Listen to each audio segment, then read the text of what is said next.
a shift tonight. You can, can't you? Right? Can you feel that shift? Oh my gosh, we've been in some deep Scorpio energy this week. My goodness, my goodness. Tuesday, we went all the way into our blind spot, right? And Wednesday was all about the upper limit ceiling. And tonight, the moon moves into Sagittarius and we are coming up for air. Yeah, not to avoid anything, to get a bigger picture view, right? So tonight is why you keep shrinking yourself. Where that pattern actually comes from and what you can do about it. Okay, so all of that's in the next hour. So pull up a chair. Welcome in. This is your Phoenix Renewal Hour, and I am Jill. Welcome in. We are live here Monday through Friday at 5:30 p.m. Pacific Standard Time. We go over our daily astrology and mix it in with self-development, right? So we're doing our self-development through the lens of astrology, some Buddhist wisdom sprinkled in just for shits and giggles, right? Because we need that practicality in our life. Absolutely. So thank you so much for coming in. If you are new here, make sure you are following and tapping on the screen to let me know that I'm providing value with this teaching today. If you're new on YouTube, make sure you are subscribing and hitting that bell so you don't miss any of these lives. We go deep here. We are doing magic self-development that turns into real transformations. That's why we are doing the Phoenix, because it's all about transformation, right? We are always working on ourselves. It's what we do as human beings. Who wants to stay stagnant and boring forever? And that's why this is a channel for women, right? Because women love self development. We love to transform. We love to get better. And we love to learn new things, right? And so that's what we're doing here during our Phoenix Renewal Hour. So come on in, make sure you're sharing this live out to your girlfriends.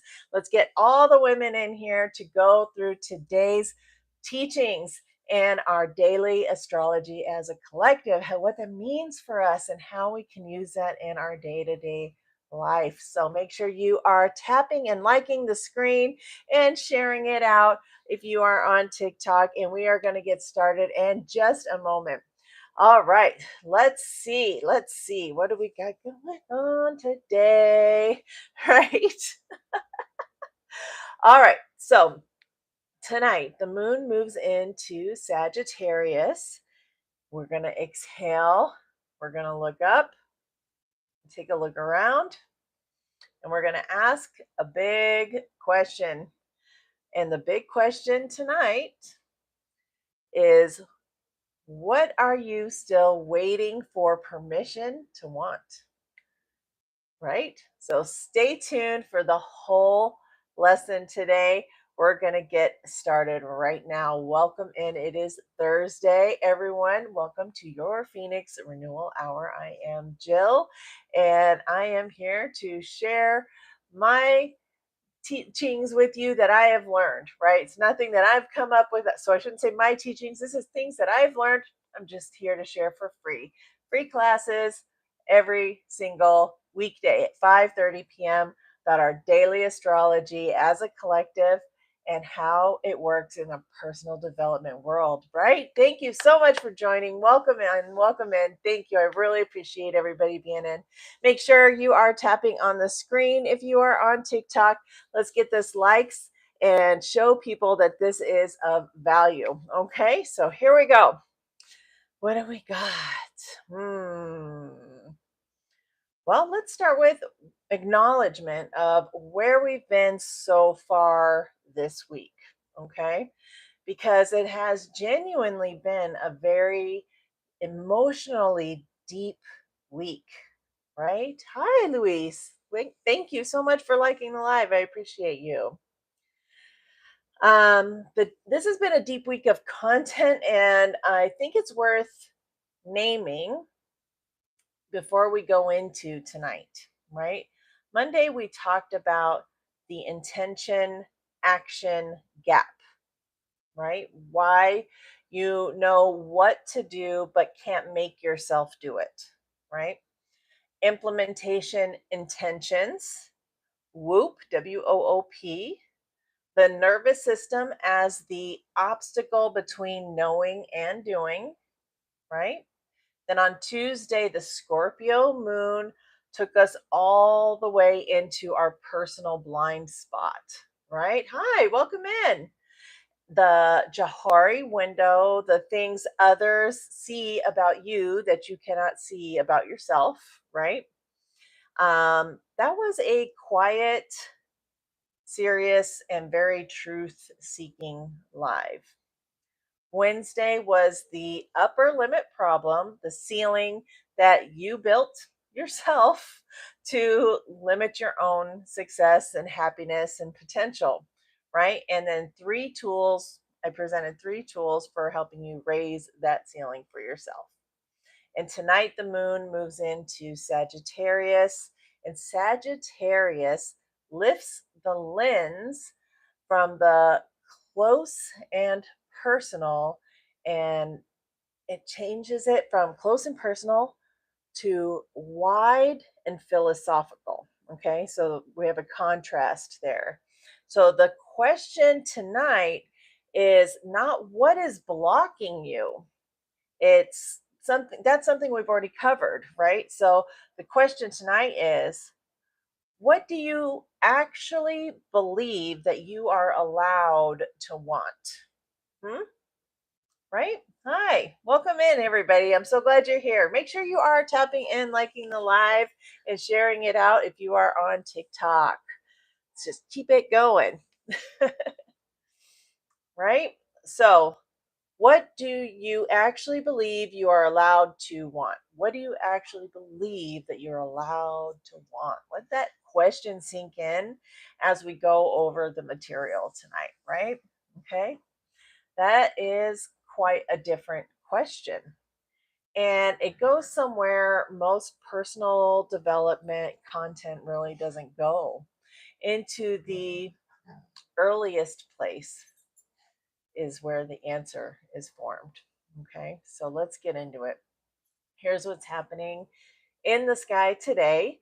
And I want you to feel how precisely it maps the question that we're asking tonight. Hello, hi. The moon moved into Sagittarius early this morning. It was 4:30 a.m. Pacific Standard. After 3 days of being in Scorpio, this deep internal truth seeking energy, this very emotionally demanding energy, right? Sagittarius arrives like, the window just opened, right? And fresh air is blowing in, right? Sagittarius is the philosopher in the zodiac, okay? It wants meaning, it wants a bigger picture, it wants the world view. Okay. It asks not just what happened, but why does it matter? Why does what happened matter? Okay. So, not just what is the pattern, but where did that pattern come from? Okay. So this morning, the moon sextiled Pluto and trined Neptune, which one astrologer described just perfectly. Instincts are clear and receptive channels are open. So use that window. What that means practically is your gut knowing today is reliable. So when you are having that instinct feeling today, that is a reliable instinct today. Okay.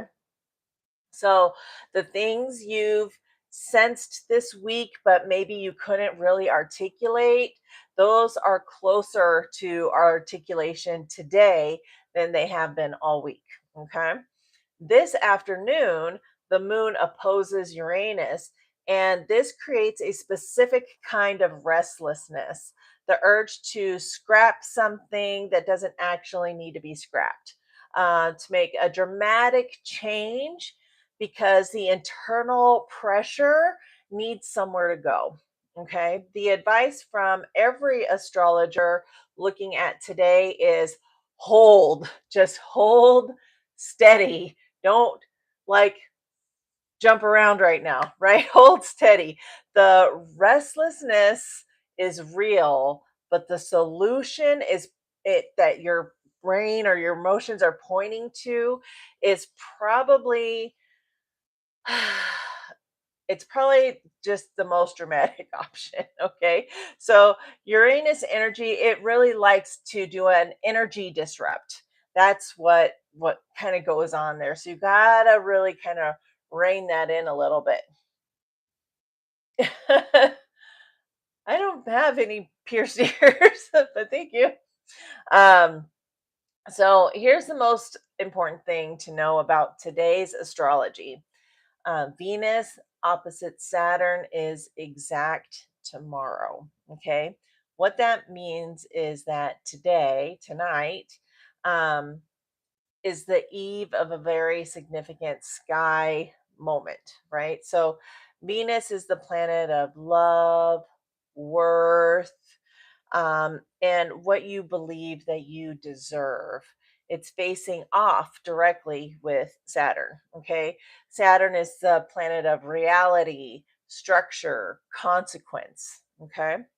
So tomorrow the sky asks, does the life you're actually living match what you actually believe that you are worth? Are the relationships, the career, the choices, right? Do they reflect a woman who knows her value or a woman who has settled and then settled again and doesn't really know why she keeps settling, right? So tonight we're going to go into the why. So that's tomorrow's Venus Saturn reality check. That'll have somewhere to land, right? Okay. So, if you want this kind of daily astrological guidance, understanding what each transit means for your personal development and exactly what you're supposed to do with it, the 2027 Phoenix Renewal Almanac is finally published on Kindle, and you can get to it right from my bio. I have linked it in my link tree if you're interested in that. Okay, let's see. So, the attachment theory was developed by psychiatrist John Bowlby in the 1950s and 1960s and expanded by developmental psychologist Mary Ainsworth through her landmark strange situation research. Strange situation research. Okay, so this is one of the most robust, replicated, and clinically validated frameworks in all of psychology. And most personal development content really doesn't touch this. So, we're going to talk about it. The core premise is this: human beings are wired for attachment. We are born needing connection to survive, not just physically, but emotionally. Okay. The quality of our earliest attachment relationships, primarily with our primary caregivers, in the first few years of life, creates what Dr. Bowlby called an internal working model. Okay, so this is like your template for life. This is how life goes. Okay? It's a set of unconscious beliefs about whether we are worthy of love or whether others can be trusted to provide love or for survival, anything, right? And how much space we're allowed to take up in relationships. Okay, so Ainsworth research identified three primary attachment styles, and later research has added a fourth. Okay, so I want to go through each one of these because most women in a growth period will recognize themselves in one of them, and understanding your attachment style is one of the most like practical and useful pieces of self-knowledge really that there is available. Okay, so secure attachment develops when a caregiver is consistently available. They're responsive and they're attuned to you as a child, right? So the child, in response to that, believes that they are worthy of care. Okay, so they also believe people can be trusted to show up. It is safe to need things and ask for them. Security or securely attached adults tend to have a healthy sense of their own worth, can ask for what they need without excessive anxiety, and don't collapse when relationships hit a little different, right? Research consistently shows that secure attachment is associated with higher life satisfaction, better mental health outcomes, and more functional relationships. Okay. The next one is anxious attachment, also called preoccupied attachment.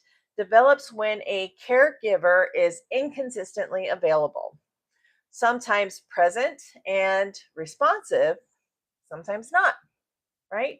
The child never knows which version they're going to get of their caregiver.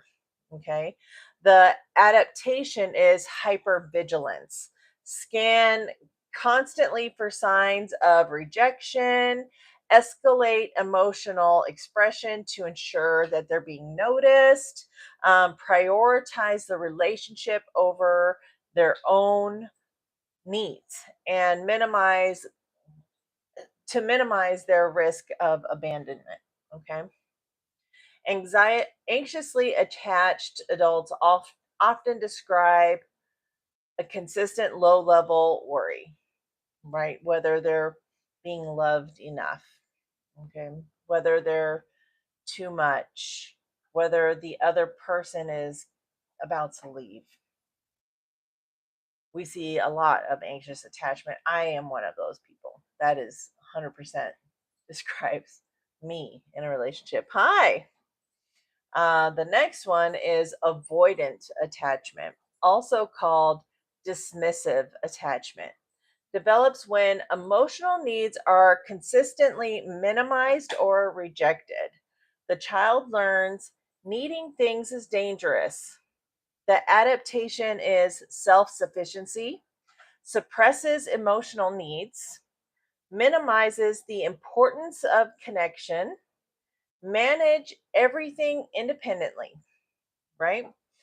Avoidant avoidant attached adults often pride themselves on not needing anybody, but carry a deep unacknowledgement of their loneliness. Okay. And disorganized attachment is the fourth one. It's also called fear avoidant. Develops in environments where the caregiver was simultaneously the source of comfort and fear. The adaptation is contradictory, wanting closeness but fearing it at the same time, right? This often shows up in adult relationships as push pull dynamics, drawing people close and then pushing them away. Okay. That's a pretty common one, too. I see quite a lot. Now, here's the self development connection that I want to make pretty explicit here. So, because this is where attachment theory goes beyond relationships and into the question of believing whether or not you're allowed to want it, right? Your attachment style doesn't just govern romantic relationships, it governs your relationship with yourself, really, right? with your desires, with your ambitions.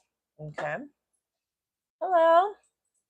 It governs your relationship with what you believe you're allowed to ask for from life, from work, from the world, right?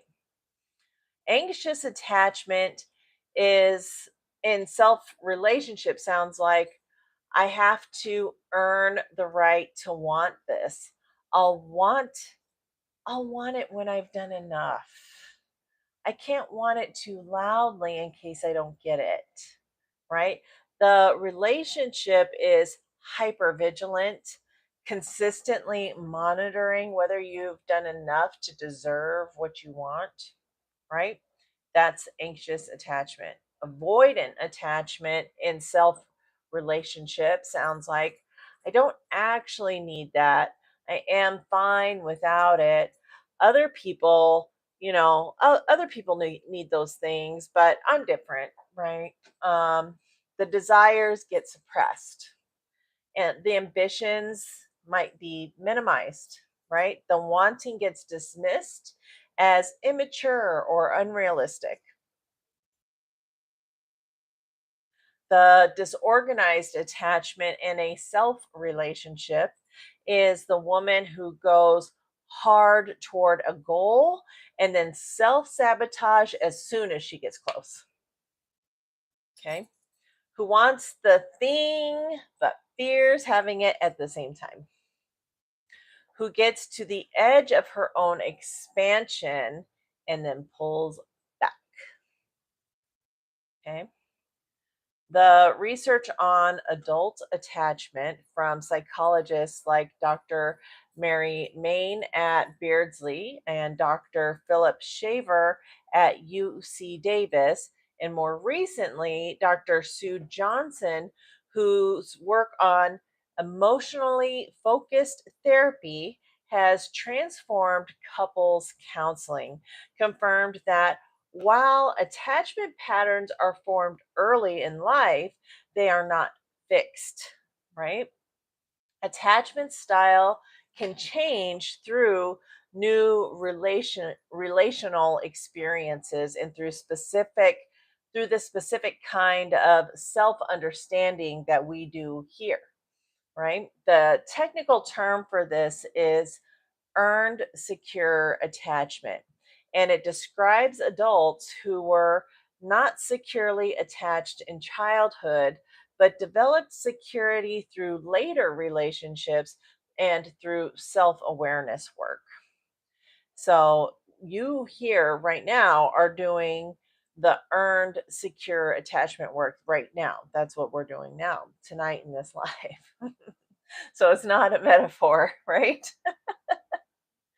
Um, so, all that excavation work, the asking those deep inner questions with to get a better understanding of who you are. If you're in one of those growth periods right now, if you do check the link in my bio, you're going to see this book. They're also sold on Amazon. It's called My Journey to Myself. There are 400 journal prompts in here that were written specifically for women in a growth period looking to find what's the next thing in their life. How are they going to feel emotionally happy, fill that hole in their heart, and move forward. So if that's something you're interested in to do that inner work, that's up in my bio in my link tree. All right.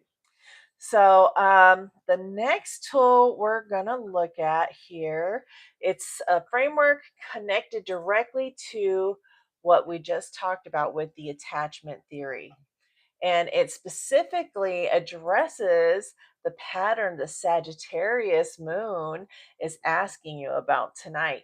So, what are you still waiting for permission to want? Hmm? All right. So, Dr. Linda Babcock's research at Carnegie Mellon on gender and negotiation found something important. Women consistently wait for permission where men consistently just proceed. Okay. In salary negotiations, in self promotion, in claiming credit for work that they've done in stating just stating what they want. The permission seeking pattern shows up reliably, and it costs women measurably in career development, compensation, and life satisfaction. Okay, but Babcock's research also found something that popular summary often leaves out. Okay, this is not a character flaw, it is a conditioned response to real social consequences. Women who ask assertively for things have historically faced more social backlash than men who do the exact same thing. Right? The permission seeking pattern is not a weakness, it's an adaptation of an environment that what requires it, basically, frankly. Um, so we carry this because it comes at a social cost if we don't, right? So when we understand this framework, everything shifts, right? You are not small um, because you're weaker. You're adapted to an environment where smallness was safer. Okay. And now we're in a different environment. You're building a new environment for yourself right now. That's what we do here, right? And the adaptation that kept you safe before, now that's the ceiling that we talked about yesterday. So, psychologist and author Dr. Harriet Lerner, whose book The Dance of Anger is one of the most important books ever written about women and self-expression, describes the permission-seeking pattern through what she calls de-selfing. De-selfing, the chronic sub subordination of your own needs, desires, and identity to maintain the emotional equilibrium of a relationship or a group. That was a damn mouthful. Let's break that down. All right, so de-selfing sounds like this. I don't want to make anyone uncomfortable. I'll wait until the time is right. I don't want to seem demanding. I want less so the relationship can stay easy. I'll get smaller so that there's more room for everyone else, right? And the insidious thing about de-selfing is that it often feels like virtue. Hmm. It feels like selflessness, like you're being a good partner, right? But or maybe you're feeling like I'm a good employee because I did that. I'm a good daughter, I'm a good friend. hmm But there's an emotional cost to all of that. It builds resentment in you. And then that self slowly seems to disappear. We don't want that, right? Hi, welcome in. Um, Often when you do that, yourself doesn't resurface for many years. And when it does surface, the woman often feels very ashamed for wanting rather than recognizing it as legitimate, long suppressed self expression. It's been systematically minimized all their life, right? So, here is the practice that Lerner recommends. And the Sagittarius moon happens to agree. So, name one thing you want that you have been deselfing. Not a huge life transformation, just one specific thing. A boundary you haven't held, a request you haven't made, a creative project you've been postponing indefinitely, a version of your life you haven't been managing, um, because someone in your life You're making their environment more important than your environment, right? So name it, say it out loud if you can, even if it's just to yourself right now, right? It's not like a demand, um, and not even like a declaration, right? Just as an acknowledgement that says, I want this, right? And it exists. It has been real this whole time. Hi. The Sagittarius moon tonight is the philosophical lens. Why have you been waiting? What was the permission you were waiting for? And who are you waiting to get it from? Right? And what would it look like if you stopped waiting for permission? So, tomorrow, Venus opposite Saturn will show you clearly where the deselfing has been the most active, where your worth and your actual life are the most out of alignment. Okay. Tonight, you build the self awareness, and that's what makes tomorrow's reality. Okay. There's this reality check. I'm sorry. There's going to be a reality check. So, the self awareness tonight is going to make this reality check that shows up tomorrow more useful than painful. Okay. So, if we can identify it tonight, you can be more constructive with it when it shows up tomorrow. Okay. So, I want to also speak about this income piece directly related to this permission seeking, right? Because this is where I see it most acutely for women in the growth period, right? The woman who has decided that she is going to build income from her own creative work and then waits, and then she waits some more for the right time, for the right number of followers, the right product, the right level of readiness, maybe. That waiting is permission seeking. That's what that is. The right time is not coming. The permission is definitely not coming from the outside. AI side hustles for women over 40 is practical. It's what gives you the actual tools you need to start building income right now. If that's something that you're ready to start building, that is linked in my bio, also sold on Amazon. All right. So let's make this all come together with a true story, right? Let's talk about my own story, right? So when I look at my own attachment pattern, um, and I look at it honestly, that's the kind of thing that we learned in that Johari window. Um, and really, with the journaling work, it surfaces. And I see that anxious attachment running through every single relationship I ever have had, right?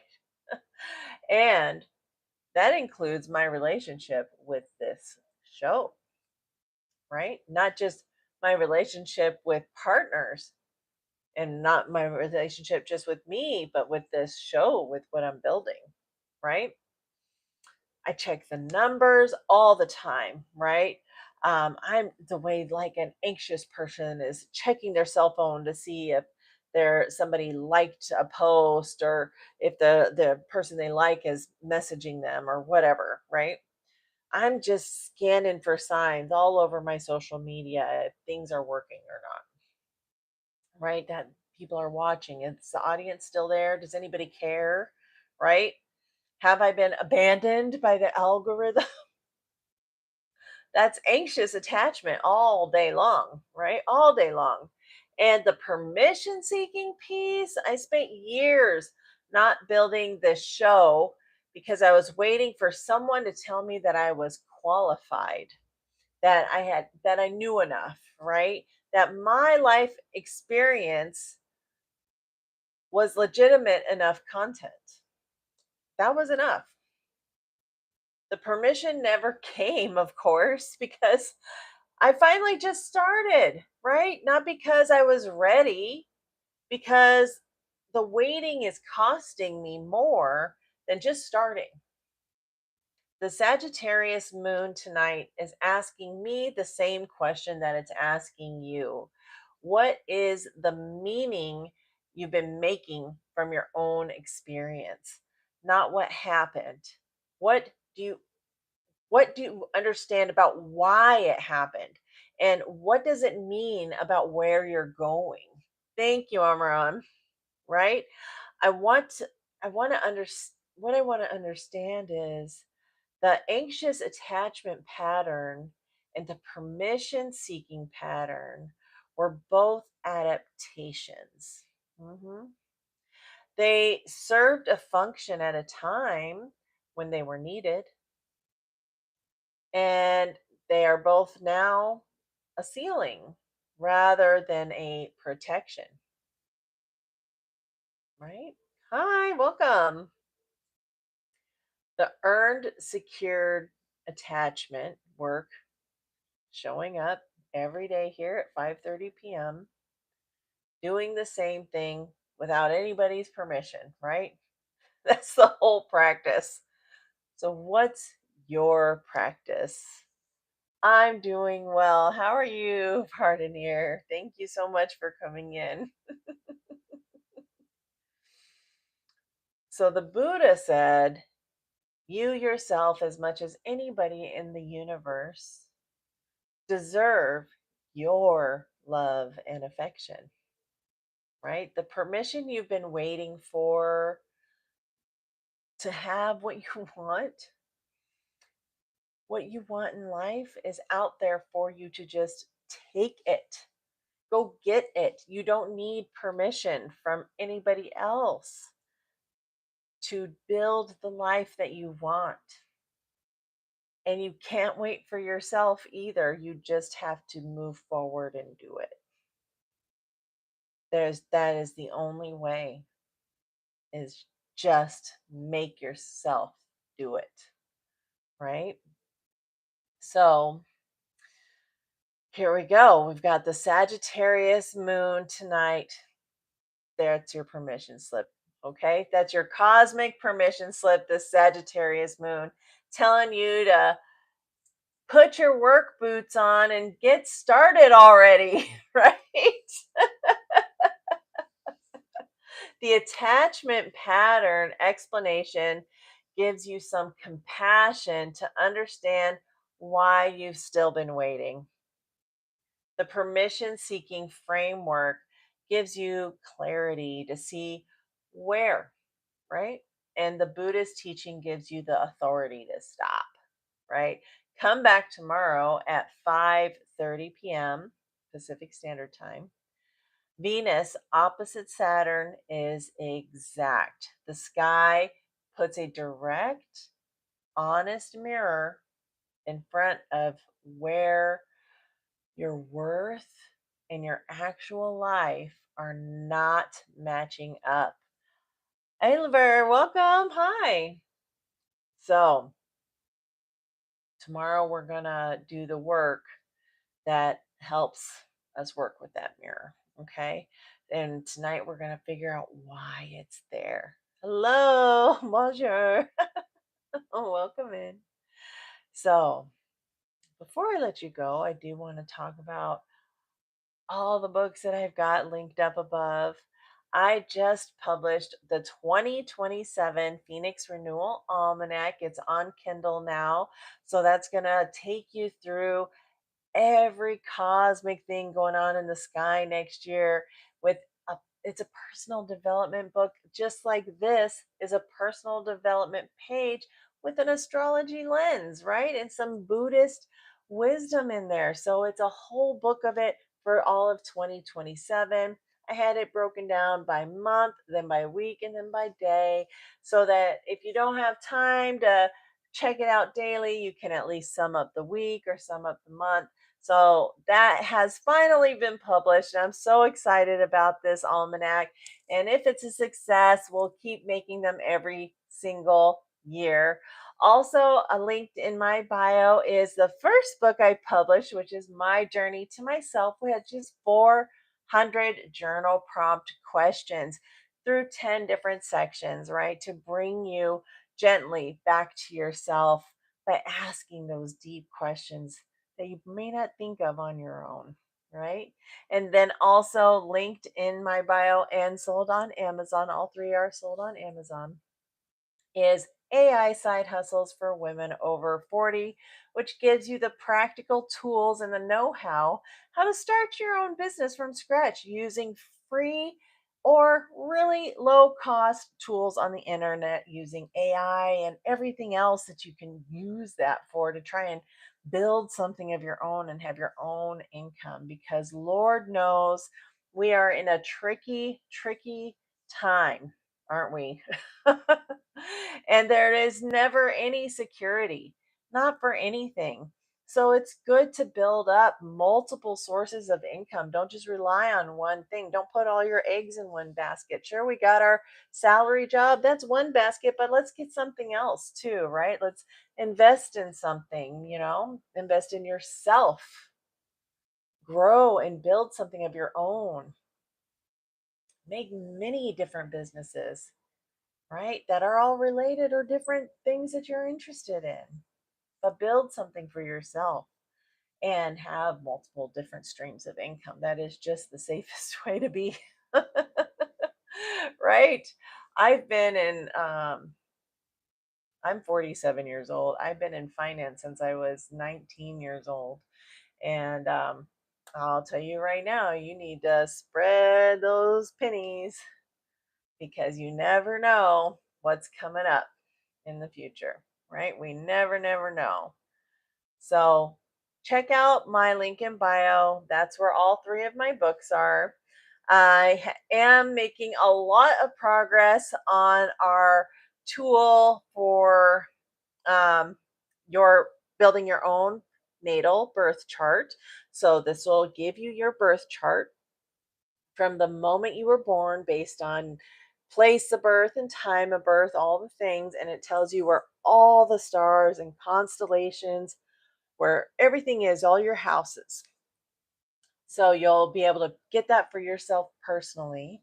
And then from there, we can interpret it for a small fee, and you can get a subscription where you can get daily email with your personal astrology house by house written out for you every single day if that's something that you're interested in. So I'm building that right now. Of course, it always has to have a little bit of Buddhism in there. So I gotta spread the practicality of that. Love yourself. I mean, how can you not like that message? And then we can build our dreams like I'm building mine. My dream of building this show up into something that actually brings meaning to many women, right? To help them, encourage them to grow and build themselves as I work and grow and build myself right in front of you every day, right? And I dream of making enough money doing all of these different things so that I can leave the corporate job soon and move to be with my family where they are in Minnesota. I miss my family. I want to be near them. So that is what I'm working on and dreaming and building my life toward and looking for different things. And I wonder if you were here last night, we talked about how your reticular activating system will only look for things that your brain is already familiar with. And so today I thought about that. So you're not going to perceive things around you like opportunities or anything if you aren't looking for them.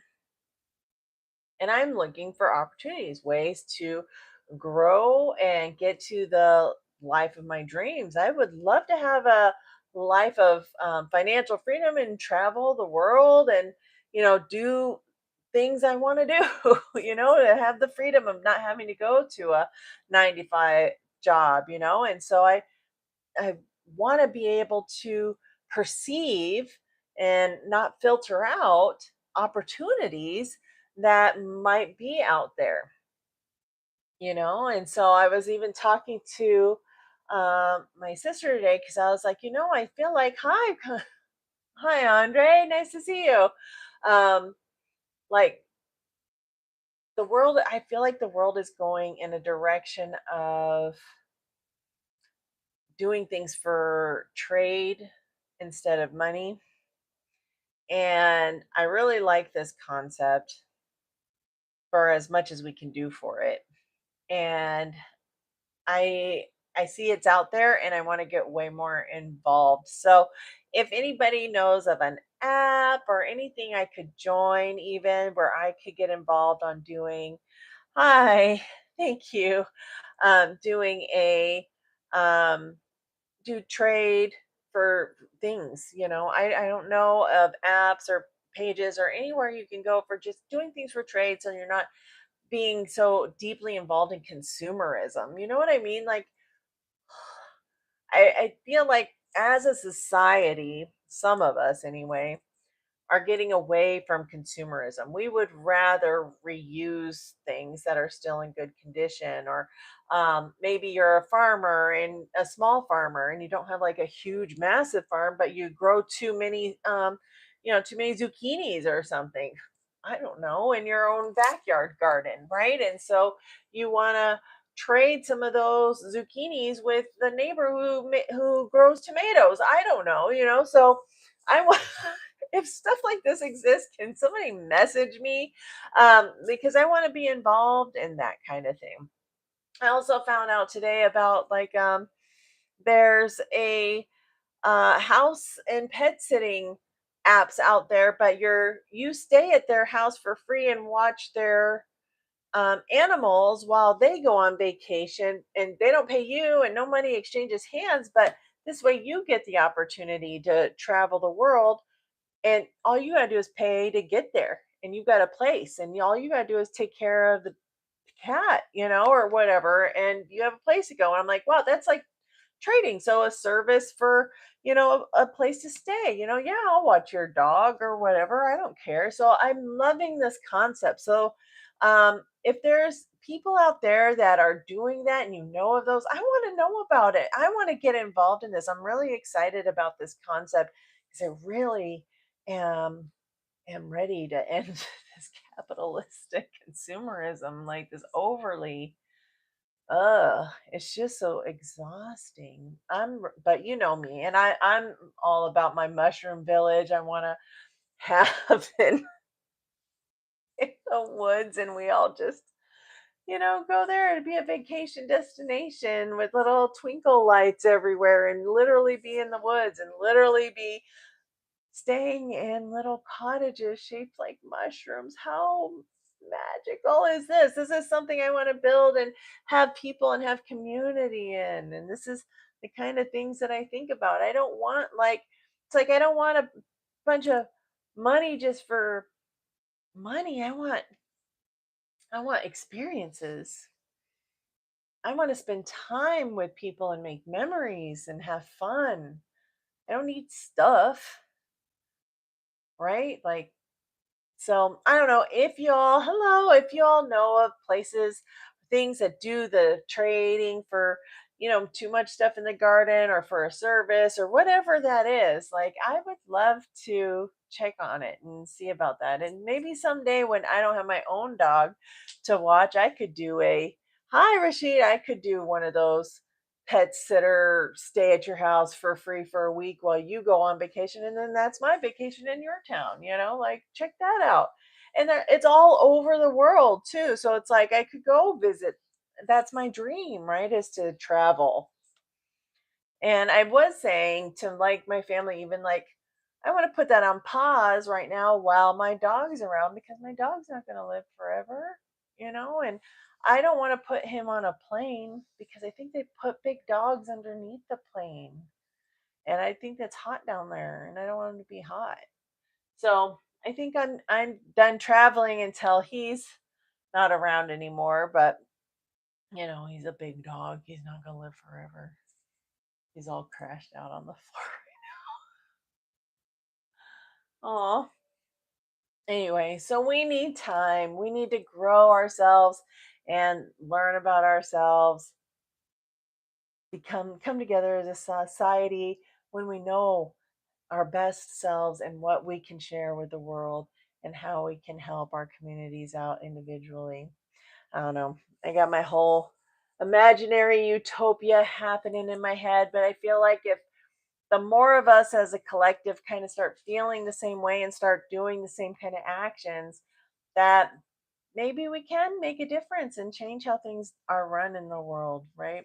If we can be more neighborly and less capitalistic and, consumeristic and materialistic, like, let's get away from all of that and be more, about relationships and building each other up and finding personal fulfillment, right?